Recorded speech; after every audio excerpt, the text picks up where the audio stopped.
Olá, olá! Estamos aqui no canal Quintal da Frida, novamente com uma linda história.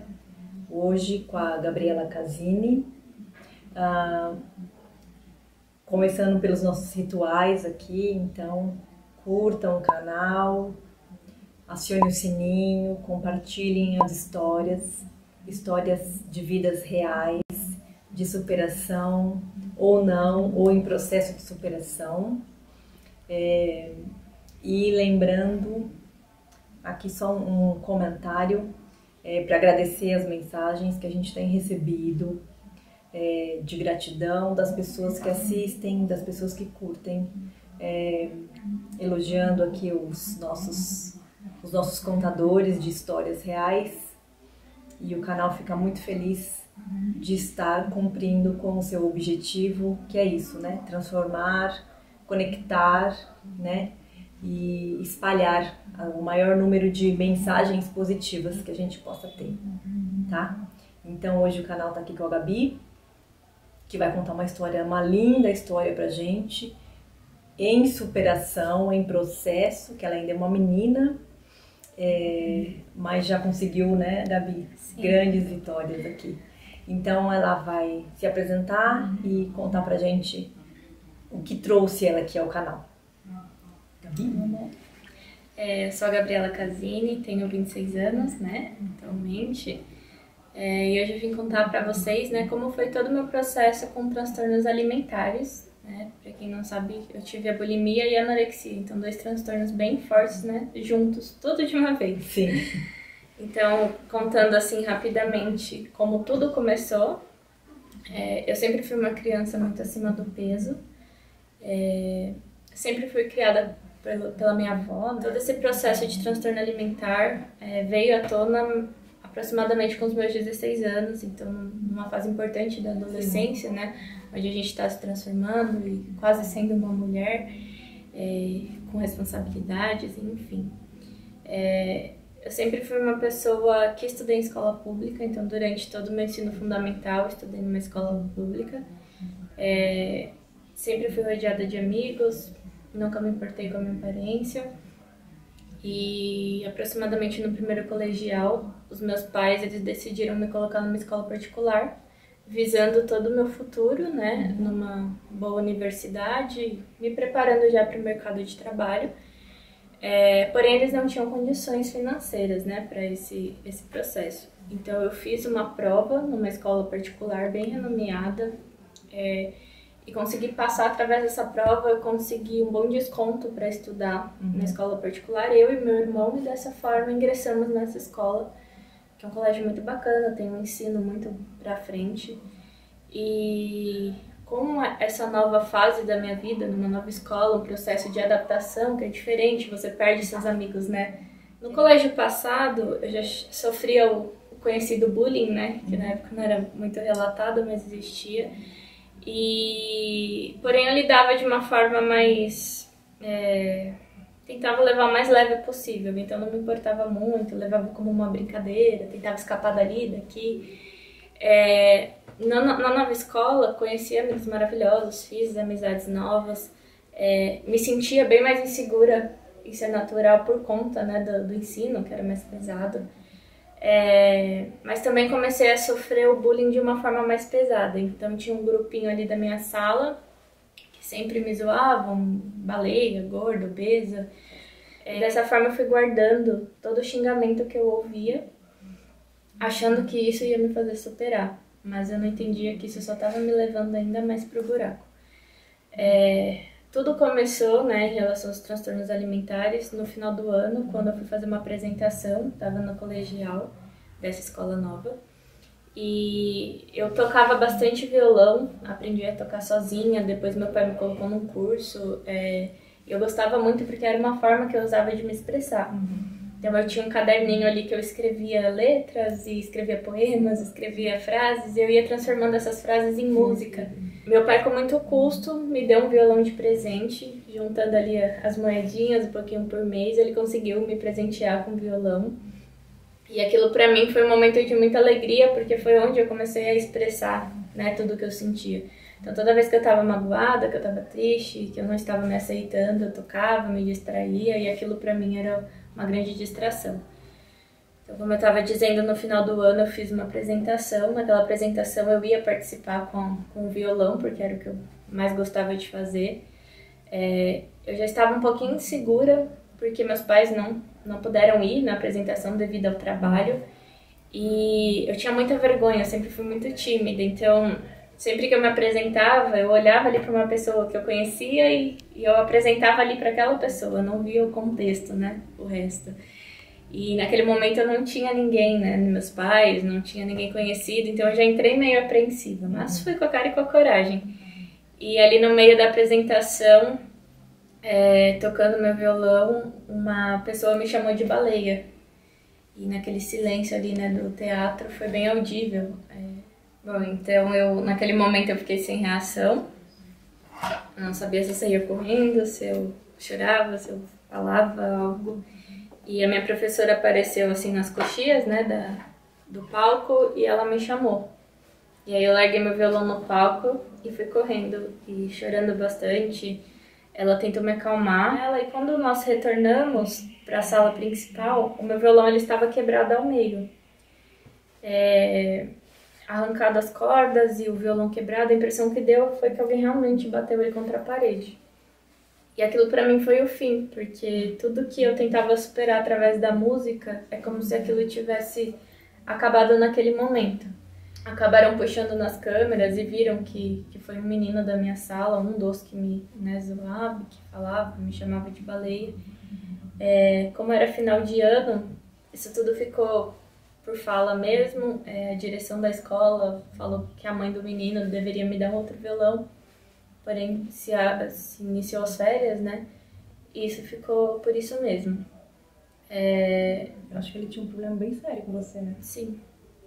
Até hoje eu acho que quando a gente tem muita luz, a gente acaba incomodando quem não tem. Então eu prefiro ver por esse lado. Sim. Eu acho que talvez minha luz incomodava um pouquinho a treva dele. Assim. Justamente.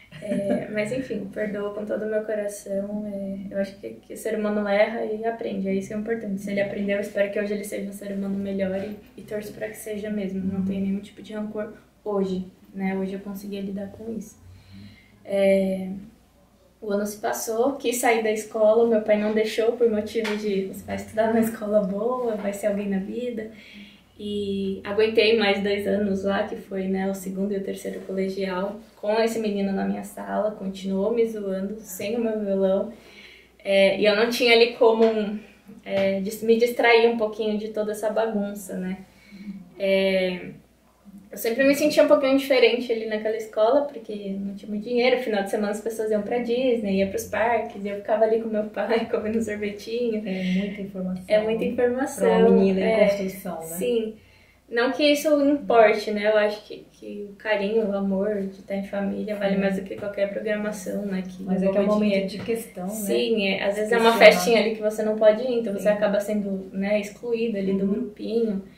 Chegou um momento que eu comecei a perceber que quanto mais eu era zoada, mais eu comia, porque eu descontava na comida. A gente sempre desconta em alguma coisa de uma pessoa, né, no alimento. E quanto mais me falavam besteiras, mais eu comia e mais eu engordava, e mais falavam, e aí virou um ciclo. E eu tentei quebrar esse ciclo, então eu comecei a pensar o que eu podia fazer pra quebrar esse ciclo. Claro que como uma pessoa magoada, atingida, eu não pensei, eu vou emagrecer. Então eu comecei a pensar, por que não vomitar? E aí foi que eu entrei na bulimia, né?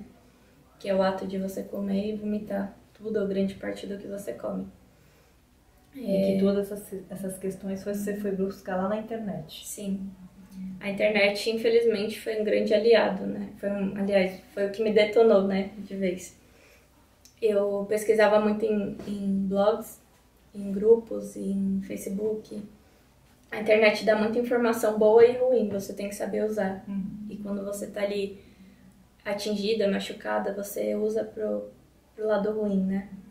Então eu pesquisei muitas formas de vomitar, de como emagrecer, de como aguentar ficar sem comer, de como conseguir esconder da mãe, do pai, dos amigos, da avó, do cachorro. E dessa forma eu fui me afundando cada vez mais nesse mundo virtual que me acolhia. Então eu conversava com amigas pelo chat, amigas, né? Que também passavam pelo mesmo processo que eu, e uma incentivava a outra a não comer, uma incentivava a outra a vomitar, uma incentivava a outra a fazer isso e aquilo. E quando eu via, eu já estava em volta 100% nesse mundo. Então eu chegava da escola correndo, já entrava ali, já contava caloria, eu tinha minha agendinha que contava tudo que eu consumia. E dessa forma, quando eu percebi, eu já tinha totalmente a bulimia. Toda refeição que eu comia, eu vomitava. Só que as doações não pararam, né? E a gente, quando vomita demais, a gente fica muito edemaciada. Então, às vezes não é nem gordura, mas a gente engorda. Porque é edema, né? A gente tá ali toda hora forçando a vomitar, vomitar, vomitar. Fora os problemas de saúde que trazem pra gente.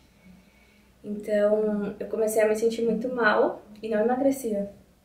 E aí eu comecei a pensar que eu deveria fazer uma outra coisa além de todo esse esforço que eu já fazia. Até porque todo mundo ainda me achava gorda, todo mundo ainda me zoava, e eu ainda não era aceita nos lugares, nas situações, na escola. E aí eu comecei a pesquisar sobre anorexia, que é o fato de não comer, né? Não ingerir calorias, não ingerir carboidratos, gorduras. E dessa forma, eu ciclava, eu ficava alguns dias comendo e vomitando, e muitos dias sem comer. Então eu passava 7, 10 dias sem comer absolutamente nada, só tomando água. E aí eu realmente comecei a emagrecer. Junto com a anorexia, eu comecei a fazer atividades físicas, então, porque isso até os próprios sites te estimulam, porque é uma forma mais rápida de perder caloria.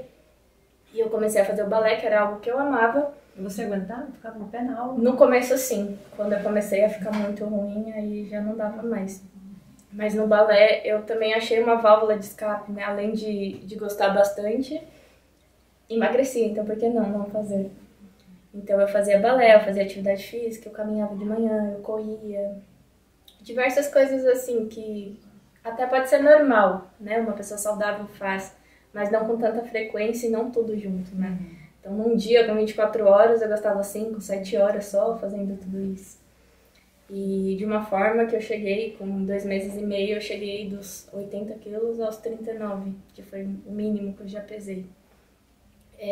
Os meus pais estranharam essa magreza, né, de um curto período, mas eles falavam até com orgulho, porque eles achavam que eu era determinada. Na verdade, eu sempre fui determinada para tudo, inclusive para isso, que foi algo ruim. E eles falavam para os amigos, nossa, olha a Gabi como emagreceu, tá malhando, tá empenhada, tá comendo direito. Mas como eles trabalhavam bastante, eles não me viam almoçando. E como eu nunca fui de jantar, eu sempre como um lanche, um leite, alguma coisa assim, eles também não me viam jantando. E minha mãe sempre deixava comida, lanche feito. E eu tinha o ritual, assim, de dar para os moradores de rua. Então eu preparava, porque eu tinha dó de jogar comida fora. E tinha um morador de rua até que ficava ali na rua da minha casa sempre, porque ele sabia que ia ter comida sempre. Meu pai até falava, nossa, esse morador de rua não sai daqui. E na realidade ele não saía por culpa minha, vamos dizer assim. Eu até achava que, nossa, como eu sou uma pessoa do bem, eu tô alimentando uma pessoa. Mas na realidade eu tava alimentando uma pessoa e tava me destruindo. E eu não tinha essa consciência, eu achava que eu tinha controle e eu falava, só vou chegar até tantos quilos, porque quando eu chegar até tantos quilos, eu vou parar, tá tudo bem, eu vou atingir meu objetivo e tá tudo certo. Só que na realidade a gente não tem o controle. Quando a gente chega em determinado quilo, a gente ainda acha que a gente tá gordo, porque tem a tal da distorção corporal. Sim. E você se olha no espelho e você fala, eu ainda não tô no que eu quero chegar. E aí você vai emagrecendo, emagrecendo, emagrecendo. E quando você tá com 39 quilos, você ainda acha que você pesa os 80, você não se vê. Meu psicólogo, eu fiz também um tempo de terapia. Eu fiz terapia de regressão também, que me ajudou bastante. E ele até me deitava assim na cama, numa maca, e ele desenhava com giz o meu contorno. E em volta desenhava o que eu achava que eu era. E ele falava, olha a diferença. Mas no espelho, quando eu me olhava, eu não me achava. Minha relação com o espelho nunca foi. Até agora não é, mas hoje eu vejo de uma outra forma. E então eu fui cada vez mais emagrecendo, cada vez mais me esforçando, cada vez mais fazendo atividades físicas. Até que chegou um momento que eu já não era mais eu. Parecia que eu não tinha mais minha essência, não agia por mim, não pensava por mim. Eu vivia 24 horas focada na forma de emagrecer e me manter magra. E aí foi quando eu namorava, né, um rapaz, e a irmã dele começou a achar estranha, né, essa minha atitude. Talvez ela até tenha pesquisado, né, sobre a doença. E chegou um dia que ela decidiu me levar no médico. Eu relutei bastante pra ir no médico. Mas ela me enganava, né? Dizia que era só uma consulta de rotina. Nessa época eu já tinha a Melissa, que é minha filhada, que eu peguei pra criar. Então, peguei ela pra criar com 18 anos e tenho ela como minha filha até hoje. Peguei ela com poucos meses, então ela era uma pessoa assim, e é, né? Uma pessoa muito importante pra mim. Que eu vi ali um filho mesmo, uma pessoa que eu tinha que educar, que eu tinha que cuidar, que eu tinha que amar. E fui realmente nesse médico com ela. O médico ficou muito preocupado quando ele fez os exames e pediu, né, diversos exames. Ele disse que minha saúde realmente era muito crítica, tinha muitos órgãos que tinham sido afetados. Estava com deficiência de todas as vitaminas existentes no corpo. E alguns órgãos meus, como o útero e o coração, já estavam bem diminuídos. Então ele falava que meu útero era do tamanho de um útero de uma criança. O meu coração, ele tinha que bombear com muito esforço mais sangue, porque não tinha carboidrato, né? Não tinha gordura saudável ali que envolvia os órgãos, então eu não tinha nada, ele tinha que fazer muito mais esforço. E com isso eu desenvolvi um sopro, eu desenvolvi um probleminha na válvula, né? E coisas que eu nem imaginava, sentia cansaço, falta de ar, mas não tô comendo, é normal, né? E também estava sem menstruar há quase um ano, mas pra mim também era normal, porque eu pensava, o dia que eu comer vai voltar, tá tudo certo, o corpo é uma máquina, deu comidinha ali e a máquina tá funcionando. E quando eu me deparei com esse monte de coisa, eu fiquei assustada, mas eu ainda não queria mudar, eu pensava, pelo menos estou sendo aceita. E mas aí, como uma situação estava muito grave, o médico quis falar com a minha mãe. E aí, a minha ex-cunhada, pegou e mandou uma mensagem para minha mãe, remarcou uma consulta. E fomos a esse consultório com a minha mãe. E lá o médico foi bem claro, explicou, né, tudo o que ele acha que eu teria sobre os transtornos. Ele me fez algumas perguntas e pelos exames dava para perceber que eu vomitava e que eu não comia. E ali para minha mãe foi um choque imenso, porque ela realmente foi ligando os pontos, ela realmente via, né, o quanto eu emagreci, e ela começou a perceber que tudo isso acontecia mesmo por conta dos transtornos alimentares. Minha mãe teve depressão depois desse episódio, então ela ficou muito triste. No começo ela não sabia como ela me ajudava, então ela teve assim episódios de me forçar a comer, de falar que se eu vomitasse eu ia comer de novo. Ela ficava me vigiando o tempo todo, eu não podia sair, eu não podia fazer nada. Mas foi todo um processo, não foi da água pro vinho. Foram anos de terapia, de consultas e falando que vou melhorar, que não vou. E foi aí que entrou a mutilação? Não. Foi aí que entrou a mutilação, nesse período. Eu ficava muito irritada, porque os hormônios alteram muito o humor, né? Sim. A falta dos hormônios, na verdade. E eu também me culpava muito quando eu tentava seguir em frente. Então, um diazinho ali que eu comia uma sobremesa depois do almoço, pra mim era um castigo. Por que você tá comendo? Você chegou até aqui, tá com 39 quilos e você quer engordar de volta? Você quer passar por tudo de volta? Então, minha mente mesmo me fazia me sentir culpada. E eu achava que a forma que eu tinha de me culpar era me mutilando. Então, eu ficava muito mal-humorada, eu brigava com todo mundo, inclusive comigo mesma. E isso me fez me mutilar várias vezes. Inclusive, me fez tentar me matar com remédios. Como eu falei, eu sempre tive muito medo de fazer os outros sofrerem. Então, assim, eu acho que eu só não tentei realmente, só não consegui de fato me matar por conta disso. Eu achava que eu merecia morrer mesmo, que eu merecia passar por tudo isso, que eu não merecia viver. Só que eu tinha dó de pensar na forma que minha mãe, meu pai, minha avó, a Melissa iria viver diante disso, viver com essa culpa, porque mãe se culpa, pai se culpa. Você sempre acha que você poderia ter feito uma coisa a mais. E de pouquinho em pouquinho eu fui começando a reintroduzir normalmente, né, uma dieta alimentar balanceada e saudável, que é o que todo mundo deveria ter, né? Também com o acompanhamento do psicólogo. Sua mãe devia ficar bem feliz quando você comia um prato de comida. Ela ficava, nossa, era uma festa. Ela ficava e brincava, e fazia, tudo que eu gosto ela fazia. Eu gosto muito de doce, então tinha sempre um bolo em casa, sempre uma sobremesa. Era a forma que ela via, né, de me fazer comer. Sim. Então Eu fui comendo devagarzinho. E assim, Melissa foi algo essencial nesse processo, porque eu me sentia totalmente responsável por ela. E eu pensava que, além de não ter, né, alguém assim, no papel de mãe para cuidar dela, eu pensava o que ela iria pensar de mim quando ela crescer e soubesse que eu me matei por um transtorno alimentar. Assim, que exemplo eu poderia ter passado para ela enquanto viva. Eu não queria que ela tivesse essa imagem de mim, essa lembrança de mim. Então, foi mais ou menos seguindo essa linha de raciocínio que eu comecei o tratamento. Minha mãe quis me internar numa clínica, então eu fiz de tudo para não ser internada, porque eu acho que é sofrido demais você ficar ali com sonda, sendo obrigada a comer por sonda, sozinha. E até mesmo para não chegar a esse ponto, eu comecei a me esforçar sozinha, né, vamos dizer assim. E até que chegou um momento que as coisas foram se tornando mais natural. Como eu era muito debilitada no começo, muito magra, eu não tinha força de trabalhar, eu não sei nem como eu terminei a faculdade, porque eu ia me arrastando, eu já desmaiei várias vezes na faculdade. Eu tenho uma amiga até, a Janaína, que ela é muito querida por mim, inclusive ela vai amar, porque ela ama a Frida, ela vai amar assistir tudo isso. Ela foi também uma pessoa essencial pra mim, porque ela cuidou muito de mim na faculdade.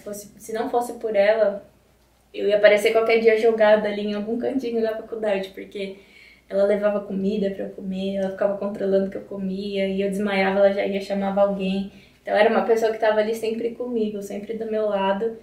Então, durante o processo, você ainda fez a faculdade? Ainda fiz a faculdade. Na área da saúde? Na área da saúde. Por mais controverso que pareça. Embora eu não quisesse cuidar da minha saúde, eu cuidei de muita gente. E então a Jana estava sempre ali comigo. E quando a gente se sente amada, as coisas são diferentes, Sim. né? Então você começa a querer ali mudar e se esforçar pela pessoa. E com o passar do tempo eu fui tendo vários anjos, assim, né? Então várias pessoas que me faziam sentir amada. Eu sempre fui muito apegada nas pessoas, sempre acreditei muito nas pessoas. Eu acho que uma pessoa pode te destruir ou te erguer. Então hoje eu aprendi a me esconder, assim, um pouquinho dessas coisas que te impulsionam pra trás e focar realmente no que me deixa feliz, no que me leva pra frente, nos meus sonhos, nos meus amigos. E com isso, tô superando toda essa batalha. O seu processo de conhecimento, né? Exatamente. Ainda carrego, né, muitos problemas da anorexia, tanto pessoais, né, questão de insegurança, eu sou muito insegura. Sou daquelas pessoas que se você tá ali no cantinho conversando e olhando pra mim, eu já tô achando que você tá falando alguma coisa de mim. Mas tudo isso a gente vai aprendendo. Problemas de saúde também carrego vários. Então, eu tive uma úlcera, meu estômago não é muito bom por conta de todos esses problemas. Tenho problema da infertilidade pelo meu útero ter ficado muito pequeno. Hoje é muito mais difícil eu ter um filho. Não digo que é impossível, porque pra Deus nada é impossível, mas é muito mais difícil. Inclusive, eu fiz um processo de congelar meus óvulos, pra no momento certo, né, eu ser mãe, porque sempre foi algo que eu sempre quis, desde que eu me conheço por gente. Minha mãe fala que eu, pequenininha, tava ali com as bonecas, trocando, brinquei de boneca até 14 anos, pra você ter uma ideia. Eu sempre gostei, assim, de maternar, de cuidar, de ter um bebezinho ali. E eu acho que um bebê é um pontinho de esperança, né? Quando o bebê nasce, é um pontinho de esperança. Você falou da maternidade agora, e a sua mãe? A sua mãe melhorou depois disso? Porque nós mães já nascemos culpadas, né? Sim. Então, quando eu soube, né, da sua história, eu já pensei logo na sua mãe, né? Sim. Porque a gente automaticamente, né, sim, se fosse comigo não seria diferente, né? Onde eu errei. Com certeza. A minha mãe, ela tem depressão até hoje, eu até me culpo por grande parte dessa depressão. Eu acho que eu fui um dos fatores que desencadeou. Embora, assim, às vezes a depressão aparece de um detalhezinho mínimo, que pra mim é mínimo e pra você é gigantesco. Então não tem como a gente codificar, né, onde foi, o que foi, como foi. Mas sem dúvidas, todo esse trabalho que eu dei na minha visão contribuiu, né, pra que ela ficasse ruim. Mas eu acho que a minha própria vida, ao mesmo tempo que foi um fator para ela, né, ter a depressão, eu acho que também é um gatilho para ela sair da depressão, porque eu me orgulho muito da superação assim, que eu tive, mesmo nova e mesmo às vezes perdida. Eu me orgulho de como eu superei tudo isso. Então, eu acho que se ela prestar assim, atenção na minha história, ela consegue ver que tudo tem uma solução. Eu acho que a gente só não tem uma solução para a morte. Se a gente morreu, acabou. Agora que tudo melhorou, e depois até que eu fui mãe, né, da Melissa, eu consigo enxergar muita coisa de outra forma. Eu acho que eu era muito limitada ali em muitas coisas em relação a pensamentos, a atitudes. Então hoje eu consigo ver minha mãe como uma pessoa antes de qualquer coisa, como um ser humano que também tem sentimentos, que também passa por problemas, que também tem ali as dificuldades. Eu acho que isso me aproximou muito dela, porque a gente tem mania de achar que mãe tem superpoder, né? Uhum. Minha mãe resolve tudo, minha mãe faz tudo, minha mãe aguenta tudo. E não é bem assim, né? Mãe também tem coração, claro que aguenta tudo, porque um amor de mãe por um filho é o maior amor do mundo. Então, quando você fala até da sua mãe, ou do seu caso, né? Eu pensei na nossa vulnerabilidade, né? Sim. O quanto a gente luta contra, né? Mas é uma questão que todos temos, né? Sim. Então, quando a gente passa a respeitar o nosso momento, hoje eu não quero, Sim. hoje eu estou assim, né? Sim. Sempre a gente pensa. E também quando a gente passa a observar isso, eu percebo assim que a gente começa a viver mais um tempo presente, Com certeza. né? Então, hoje eu estou assim. Dormi, acordei, eu estou de uma outra forma. Exatamente. Então, respeitar, né, o nosso momento. A gente também precisa de um momento para amadurecer, ou para pensar, ou para sentir aquela dor, aquela pra raiva. ficar triste, pra ficar... Tá tudo justamente. bem. É que eu acho que hoje em dia, principalmente, né, hoje em dia, nas décadas atuais, a mídia interfere muito, então tem todo ali um contexto para você ficar mal. Tudo contribui para você ficar mal. Então, assim, você vê uma novela, você vê propagandas, você vê nas revistas, tudo ali as modelinhas com corpo, né?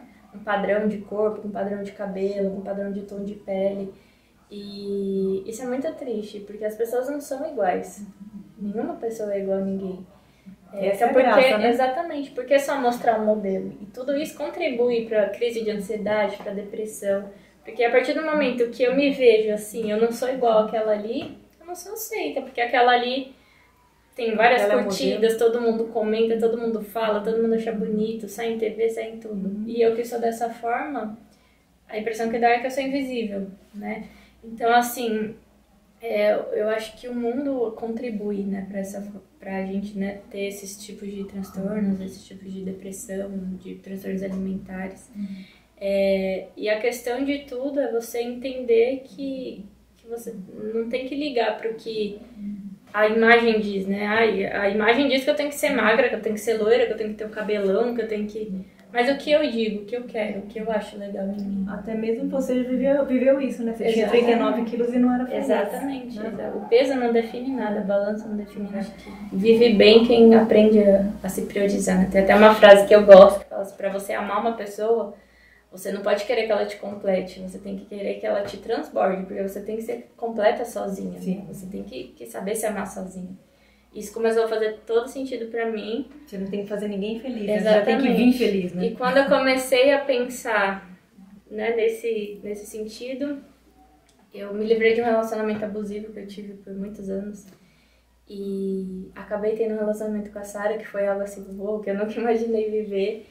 E assumi esse relacionamento para minha família, que também foi algo que eu nunca me imaginei fazendo, e para minha rede de amigos, e para a família dela. E foi, assim, algo libertador.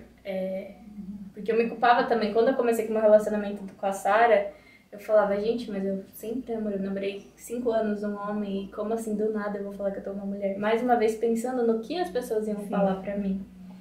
E no começo eu escondia, nossa, não sei de nada, não aconteceu nada. E depois eu parei pra pensar, mas o que isso tá me ajudando? Eu tô feliz, ela tá me fazendo bem, ela me ajudou muito nesse processo de me amar, né, de me aceitar. E por que eu não vou dar continuidade a isso se eu acho que tá me fazendo bem, só porque o que fulano vai pensar, o ciclano vai falar. E foi quando eu decidi criar coragem, contei pro meu pai, depois pra minha mãe, contaram pro meu irmão, que aí conta pra avó, pra tia, não sei o quê. Mas assim, embora, obviamente, como não é um relacionamento, né, dentro dos padrões de muitas pessoas, nem todas as respostas foram afirmativas, né? Algumas estranharam, outras não gostaram. Mas isso não me incomoda mais, isso não me incomoda. E dessa forma, eu parei de seguir as pessoas pensam. Eu me sinto muito bem, hoje eu saio com ela, dou mão e não importa. A pessoa não gostou, claro, a gente tem que ter respeito pelas pessoas. Mas se a pessoa não gostou, ela não me agride mais da forma que me agredia quando eu tava um pouquinho acima do peso. Hoje eu tô me libertando aos poucos de todos esses processos que pela vida inteira eu cultivei. E isso é a coisa mais libertadora do mundo. Então, assim, hoje eu falo que eu tô em uma das melhores fases da minha vida, porque eu realmente tô sendo eu. O dia que eu quero usar cabelo cacheado eu uso, o dia que eu quero usar uma roupa curta eu uso, o dia que eu quero usar um vestido eu uso. E eu tenho orgulho da família que eu tô criando, com uma criança adotada, né, e uma mulher. E eu acho que isso, assim, serve de inspiração para as pessoas para serem o que elas querem ser. E eu tenho certeza que você é muito mais amada sendo natural. Com certeza. Né? E muito mais feliz, sim. Com certeza. Então. Que era o ponto que você queria chegar, né? Ser amada pelas pessoas. Exatamente. Né? Fez todo um... Exatamente. Uma coisa Hoje eu vejo que eu precisava ser amada por mim mesma, não pelas justamente. pessoas. A partir do momento que eu me amar, as pessoas vão me amar também, porque... energia, né? Quando a gente tem coisas boas a oferecer, as pessoas também têm coisas boas com a gente. Talvez isso que faltava, um pouco de amor por mim mesma e de aceitação. No fundo, eu vejo que quem não me aceitava era eu mesma. Sim, justamente. E eu transparecia tanto isso que as pessoas né, me respondiam dessa forma. Da mesma forma. Era o espelho, né? Exatamente. Era o espelho que você não queria olhar, né? Exatamente. Era o espelho. Com certeza. E eu te falei que eu até vi uma frase da Frida Kahlo, né? Que eu achei que se encaixou perfeitamente com o seu tema, né? Que é: escolha uma pessoa que olhe para você como se fosse mágica, né? Da Frida Kahlo. E no seu caso, eu penso que você que tinha que se olhar para você, né? Como se fosse mágica. Era o que faltava. Era o que faltava. Eu precisei passar por tudo isso para entender. E que bom, né? Que bom que eu precisei passar, porque hoje eu me sinto mais forte, eu me sinto mais confiante, eu me sinto mais segura. E quando a gente tá bem assim, fortalecida com a gente mesmo, nada derruba, né? Então, talvez se eu tivesse me livrado dessa situação, eu estaria passando por outra pior agora. Eu acho que quando você assume a sua própria história, né? Essa é a minha história, né? Por isso que eu falo, eu não tenho problema de falar, de conversar, de dar entrevista, de dar conselhos. Eu acho que se eu estiver tocando uma vida que esteja passando pelo que eu passei com o meu relato, pra mim já é o suficiente. Eu acho que às vezes as pessoas elas mudam por ouvir, né, por ter ali alguém que passou pela mesma experiência toda, né, nada como a experiência. E eu vejo muito isso na obstetrícia, né, às vezes tem uma mãezinha ali com dor, né, trabalho de parto, e aí ela pergunta: você já é mãe? Eu, no caso, não posso responder que sim, né? Porque eu não passei pelo processo de trabalho de parto. Mas já vi várias amigas minhas que já teve bebê e falam assim: você teve parto normal? Tive. Ai, como que foi? Aí você vê que já muda o semblante. Por quê? Ela confia tanto em alguém que já passou e tá ali viva, tá ali inteira, que pra ela parece que tirou toda a dor. E assim, eu sei que não tem nada a ver, né? Mas assim, eu levo isso pra minha vida. Porque se você tem uma experiência positiva, que te fez crescer, que te estruturou... Por que não compartilhar para aquela pessoa que tá ali com dor? Fala: opa, vamos seguir que tem um final feliz ali na frente. Tentar mudar um pouquinho o espelho dessa pessoa. Né? Exatamente. Isso é importante demais. Bom, a Gabi, vou falar, ela é uma história de potência, né? Como o Ney fala, é potência. Uma potência, ela transformou muita coisa, né?